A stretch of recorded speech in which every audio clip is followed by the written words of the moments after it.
Hello student, good evening. आज का main topic है Lalit Narayan Mithila university part 3 sociology honours का पेपर नंबर 5 का क्वेश्चन पेपर का विश्लेषण करने वाले हैं, जिसका पहला नंबर क्वेश्चन होता है ऑब्जेक्टिव टाइप, जिसमें 1 नंबर क्वेश्चन में 10 ऑब्जेक्टिव क्वेश्चन होते हैं और सेकेंड नंबर क्वेश्चन से आज विश्लेषण करने वाले हैं।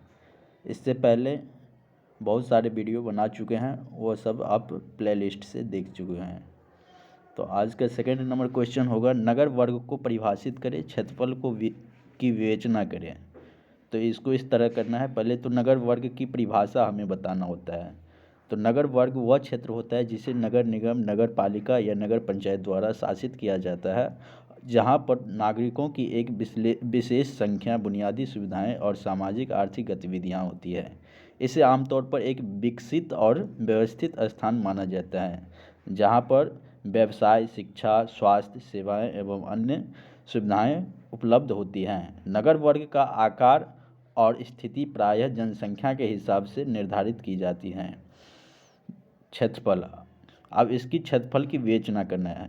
चूँकि क्वेश्चन में कहा गया है नगर वर्ग को परिभाषित करना है और उसके क्षेत्रफल की विवेचना करना है। तो क्षेत्रफल की विवेचना इस प्रकार है। नगर वर्ग का क्षेत्रफल उस क्षेत्र के भौगोलिक विस्तार को दर्शाता है जो नगर निगम, नगर पालिका या नगर पंचायत के अधिकार क्षेत्र में आता है। यह क्षेत्रफल विभिन्न नगरों में अलग अलग हो सकते हैं और यह उस नगर की जनसंख्या, विकास दर और अन्य कारकों पर भी निर्भर करता है। सामान्यतः नगर वर्ग के क्षेत्रफल कुछ वर्ग किलोमीटर से लेकर बड़ी शहरों में सैकड़ों वर्ग किलोमीटर तक हो सकता है। नगर वर्ग के क्षेत्रफल का विश्लेषण करते समय यह महत्वपूर्ण होता है कि नगर के भीतर कितनी आबादी है, कितने प्रतिशत क्षेत्र प्राकृतिक संसाधन और बुनियादी ढांचों की स्थिति है। यह विवेचना नगर समग्र विकास और योजना के लिए अत्यंत महत्वपूर्ण होता है।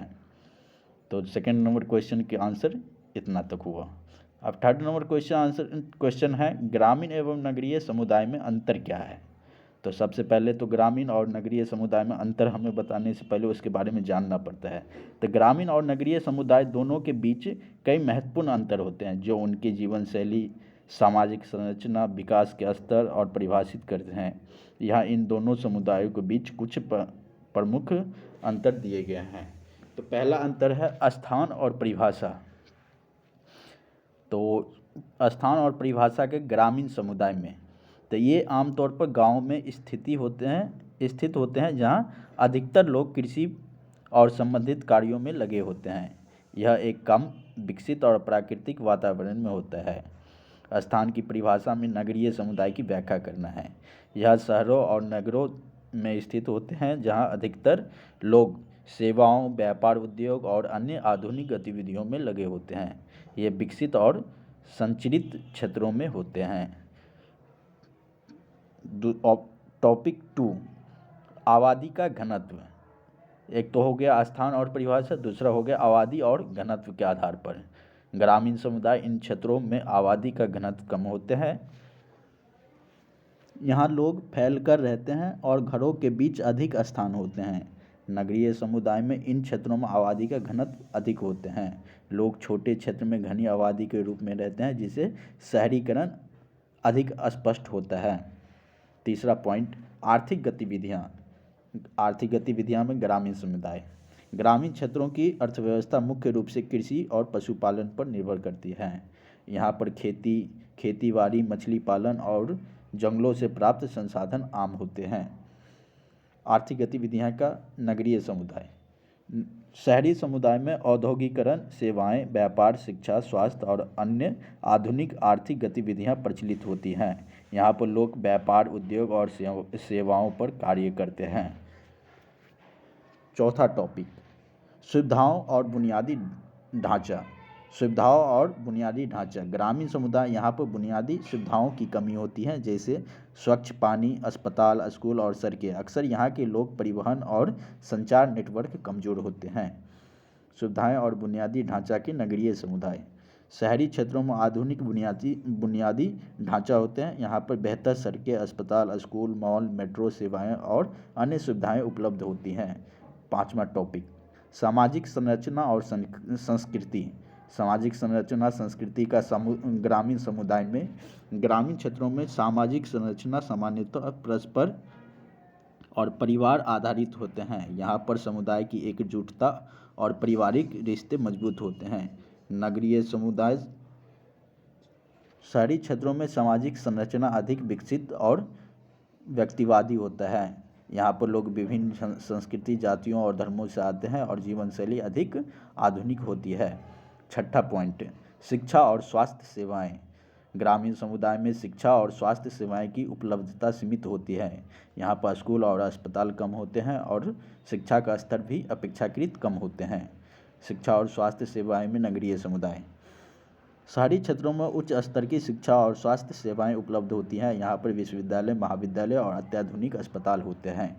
सातवां पॉइंट, जीवन शैली की संस्कृति। ग्रामीण समुदाय यहाँ की जीवन शैली सामान्यतः शांतिपूर्ण और साधारण होते हैं। लोग प्राकृतिक संसाधनों के साथ साथ अधिक जुड़े होते हैं और उनका जीवन प्रकृति के करीब होता है।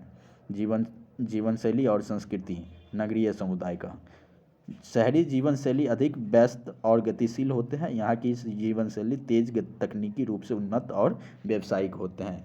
आठवां पॉइंट, प्रकृति और पर्यावरण। ग्रामीण समुदाय में यहाँ प्राकृतिक वातावरण अधिक होता है, जैसे खेत, जंगल, नदियाँ। लोग खेती पथारी जैसी प्रकृति से अधिक जुड़े होते हैं। इसका नगरीय समुदाय, यहाँ पर प्राकृतिक संसाधन का अधिकतम उपयोग किया जाता है और पर्यावरण में कृत्रिमता अधिक होती है, जैसे कंक्रीट के भवन और सड़कों की अधिकता। अब इसको एक सारांश के रूप में इस तरह व्यक्त करना है। ग्रामीण और नगरीय समुदाय में मुख्य अंतर के स्थान जीवन शैली, आर्थिक गतिविधियाँ, बुनियादी ढांचा, सामाजिक संरचना होते हैं। ग्रामीण समुदाय प्रकृति से जुड़ा होता है, जबकि नगरीय समुदाय अधिक सुविधाएं, व्यावसायिक गतिविधियाँ और विकसित होते हैं। तो इसी प्रकार तीसरा नंबर क्वेश्चन एंड होता है। अब चौथा नंबर क्वेश्चन में बोला गया है, ग्रामीण समाज को परिभाषित करें, इसकी प्रमुख विशेषताओं की विवेचना करें।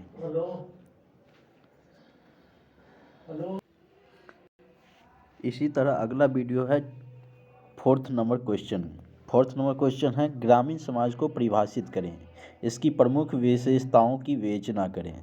तो सबसे पहले तो ग्रामीण समाज की परिभाषा देना है। तो ग्रामीण समाज वह सामाजिक संरचना है जो आमतौर पर गांवों और छोटे कस्बों में बसी होती है।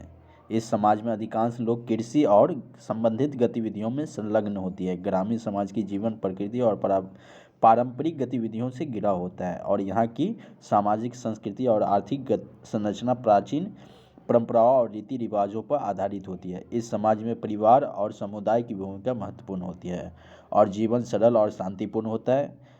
अब इसकी ग्रामीण समाज की प्रमुख विशेषताओं का वर्णन करा है।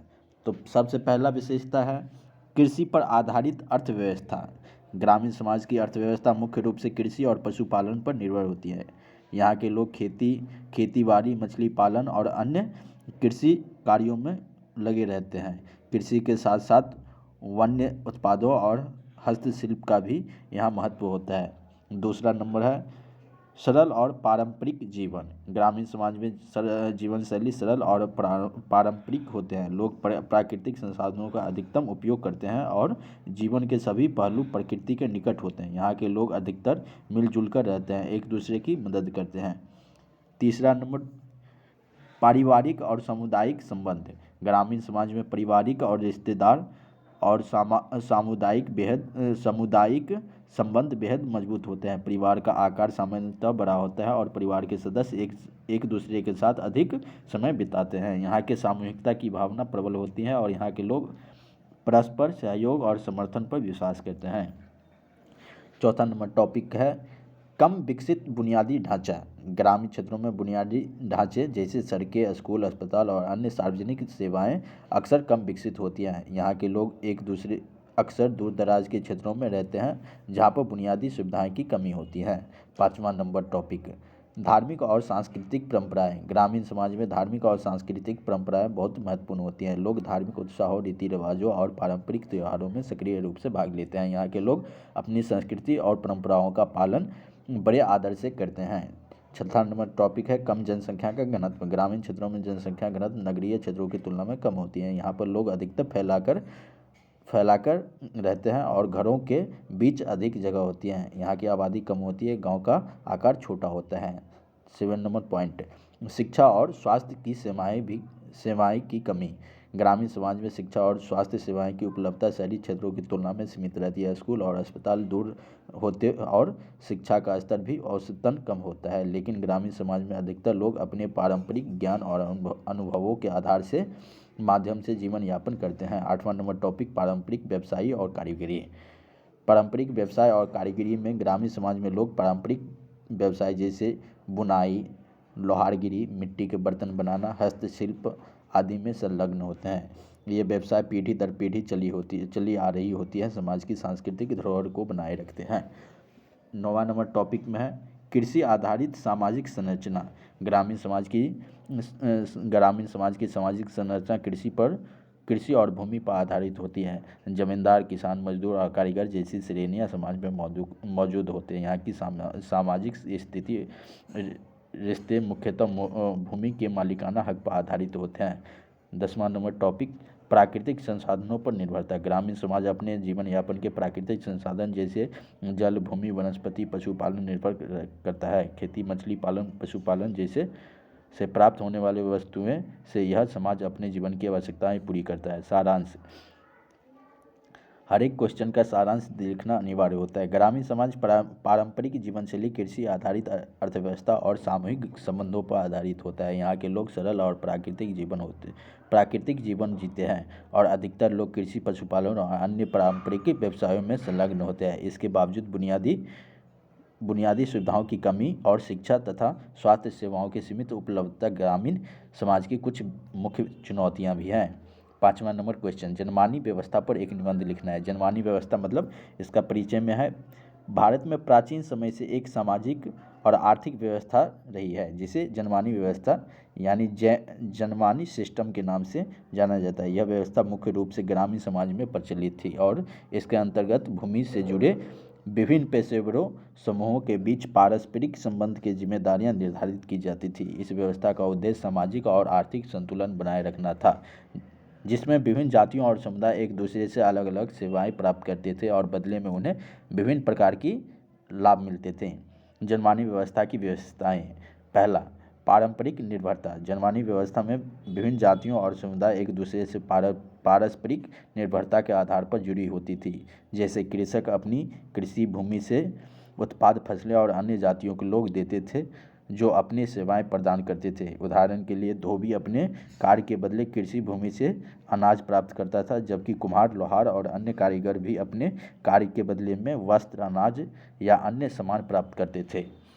जातिगत विभाजन, दूसरा नंबर टॉपिक। जनमानी व्यवस्था में जाति व्यवस्था का बड़ा प्रभाव था। समाज में विभिन्न जातियाँ थीं जो विभिन्न कार्यों में निपुण होती थी। जैसे ब्राह्मण पूजा पाठ और शिक्षा का कार्य करते थे, जबकि शूद्र श्रमिक और कारीगर थे। इस व्यवस्था में प्रत्येक जाति अपनी विशेष भूमिका थी और प्रत्येक को एक निश्चित कार्य के बदले में कुछ न कुछ प्राप्त होता था। तीसरा, अस्थायी संबंध। जनमानी व्यवस्था में संबंध अस्थायी होते थे। एक बार कोई व्यक्ति या परिवार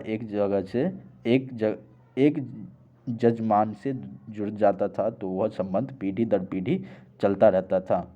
एक जजमान परिवार अपने कारीगर या सेवक परिवार के परिवारों के साथ दीर्घकालिक संबंध बनाए रखता था और इस रिश्ते में एक तरह का सामूहिक सहयोग होता था। आर्थिक लेन देन। इस व्यवस्था में लेन देन के रूप में विभिन्न प्रकार के भुगतान होते थे, जैसे उत्पाद, अनाज, कुछ विशिष्ट सेवाएं। इस प्रकार की भुगतान पैसे से नहीं बल्कि वस्तुओं के रूप में किया जाता था। उदाहरण के रूप में किसान अपने कारीगर को अनाज देता था, जबकि कुम्हार अपने बर्तन के बदले में पैसे या फसल प्राप्त करता था। 5वां नंबर टॉपिक, सामाजिक संतुलन। जनमानी व्यवस्था में समाज में एक संतुलन बनाए रखा। प्रत्येक व्यक्ति अपनी भूमिका को जानता था और अपना कार्य करता रहता था, जिससे समाज में स्थिरता बनी रहे। जनमानी व्यवस्था का महत्व। पहला, सामाजिक सामंजस्य। जनमानी व्यवस्था में विभिन्न जातियों और समुदाय एक दूसरे पर निर्भर रहते थे, जिससे सामाजिक सामंजस्य बना रहता था। इस व्यवस्था ने एक दूसरे के कार्यों का योगदान का सम्मान किया और इससे विभिन्न जातियों के बीच समानता का भावना उत्पन्न हुई। दूसरा नंबर, साधारण जीवन जीने की प्रेरणा। यह व्यवस्था लोगों को साधारण और आत्मनिर्भर जीवन जीने की प्रेरणा देती थी। लोगों को किसी एक कार्य में दक्षता प्राप्त होती थी और उन्हें अपने कार्य में पूरे निष्ठा और ईमानदारी से जुड़े रहने की आवश्यकता होती थी। तीसरा नंबर टॉपिक, समानता की भावना। जजमानी व्यवस्था में जातिवाद को कुछ हद तक संतुलित किया गया। प्रत्येक जाति का अपना महत्व था और सभी के योगदान को समान रूप से समन्वित किया जाता था। यह व्यवस्था जातिगत भेदभाव को न्यूनतम करने में सहायक थी।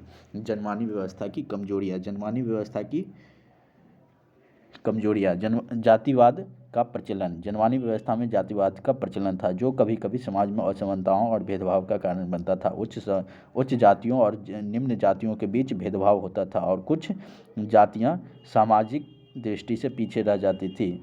दूसरा नंबर टॉपिक, आर्थिक असमानता। इस व्यवस्था के तहत अधिकतर श्रमिक वर्ग के लोग जजमानी के बदले में बहुत कम लाभ प्राप्त करते थे, जिससे उनके जीवन स्तर में बहुत बड़ा अंतर होता था। अधिकांश लोग खेती और अन्य शारीरिक श्रम पर निर्भर थे और उनके पास कोई संपत्ति या अस्थायी संपत्ति नहीं होती थी। तीसरा पॉइंट, व्यक्तिगत स्वतंत्रता की कमी। जजमानी व्यवस्था में एक निश्चित कार्य के बदले में चीज़ों का आदान प्रदान होता था, जिससे व्यक्तियों की स्वतंत्रता सीमित हो जाती थी। उन्हें समाज के नियमों और परंपराओं के अनुसार ही कार्य करना पड़ता था, जिससे व्यक्तिगत विकास में बाधाएं उत्पन्न होती थी। निष्कर्ष, हर एक क्वेश्चन का एक निष्कर्ष होता है। तो जजमानी व्यवस्था ग्रामीण समाज की एक महत्वपूर्ण परंपरा थी, जिसमें सामाजिक और आर्थिक संरचना को मजबूत किया था। यह व्यवस्था लोगों के बीच सहयोग और परस्पर सम्मान की भावना को बढ़ावा देती थी। हालांकि इसमें जातिवाद, असमानता जैसी समस्याएं भी, फिर भी इसने समाज को एक स्थिरता और संतुलन प्रदान किया। आधुनिक युग में हालांकि इस व्यवस्था का महत्व घट चुका है, लेकिन यह भारतीय समाज की संस्कृति धरोहर का हिस्सा बन चुका है। हमें अतीत की सामाजिक संरचना और जीवन शैली की याद दिलाता है। इसी तरह का अगला क्वेश्चन, प्रव्रजन के परिणामों की विवेचना करें। प्रव्रजन के परिणामों की विवेचना करें। तो प्रव्रजन की परिणामों की विवेचना, तो प्रव्रजन का अर्थ होता है किसी समुदाय व्यक्ति एक स्थान से दूसरे स्थान पर अस्थायी या अस्थायी रूप से स्थानांतरित करना। यह प्रवृत्ति आर्थिक, सामाजिक, राजनीतिक और पर्यावरण कारणों से उत्पन्न हो सकता है। प्रव्रजन के परिणाम सामाजिक, आर्थिक और सांस्कृतिक दृष्टिकोण से व्यापक होते हैं। यह व्यक्ति, परिवार, समाज और देश के सकारात्मक और नकारात्मक दोनों प्रकार के परिणाम ला सकते हैं। प्रव्रजन के परिणाम की विवेचना। आर्थिक परिणाम, सकारात्मक प्रभाव, आर्थिक अवसरों की सृजन।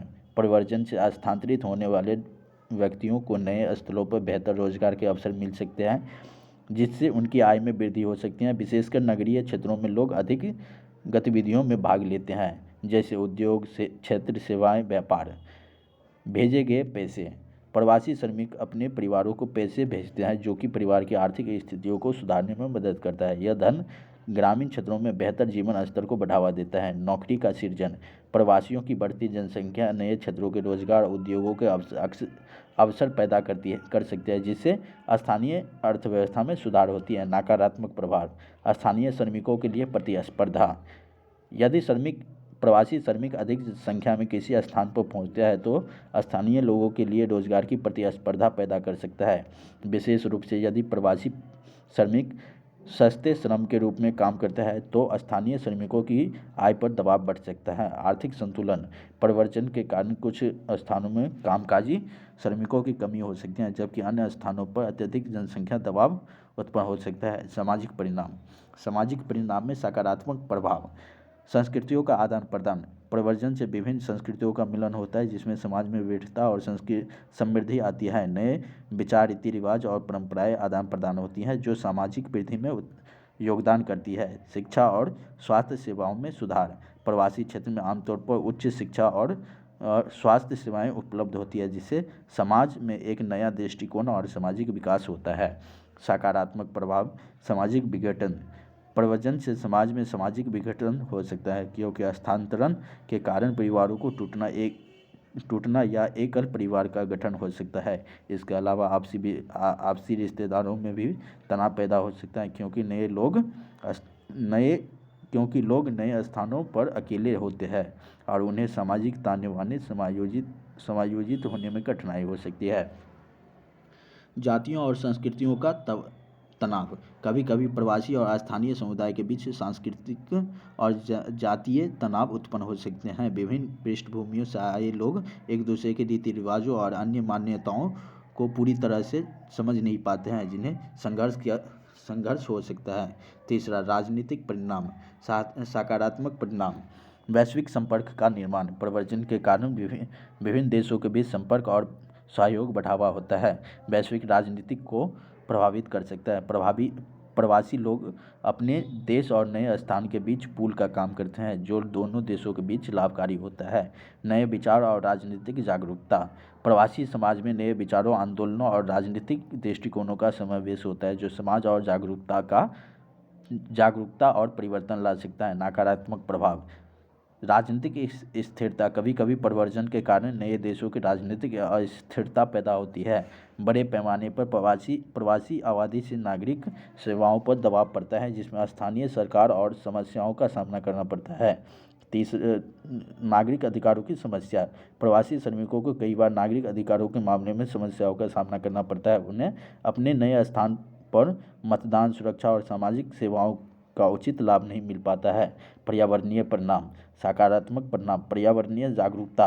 कुछ प्रवासी समुदाय अपने नए स्थानों पर पर्यावरण के प्रति जागरूक लाते हैं और वहाँ के लोग स्थानीय निवासियों को भी पर्यावरणीय संरक्षण की ओर प्रेरित करते हैं। स्थानीय संसाधनों का बेहतर प्रबंधन। प्रवासी लोग नए क्षेत्रों में आधुनिक तकनीकी और कृषि पद्धतियों को लाते हैं, जो पर्यावरणीय संसाधनों के बेहतर प्रबंधन में मदद कर सकते हैं।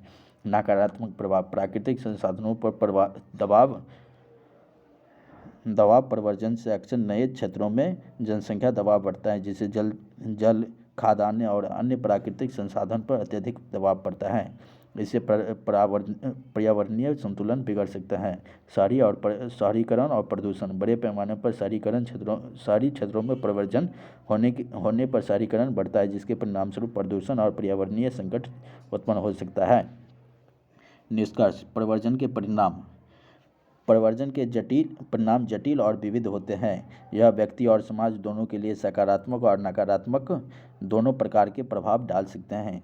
जहां एक ओर प्रव्रजन के आर्थिक अवसरों, सांस्कृतिक समृद्धि और वैश्विक संपर्क का विकास होता है, वहीं दूसरी ओर इससे सामाजिक तनाव और आर्थिक संतुलन और पर्यावरणीय समस्याएं उत्पन्न हो सकती हैं। इसलिए प्रव्रजन के परिणामों की प्रभावी तरीके से प्रबंधन और नीति निर्धारण आवश्यक होता है, ताकि इसके सकारात्मक प्रभावों को अधिकतम किया जा सके और नकारात्मक प्रभावों को कम किया जा सके। इसी तरह की अगली वीडियो देखने के लिए हमारे चैनल को सब्सक्राइब कर दें। धन्यवाद।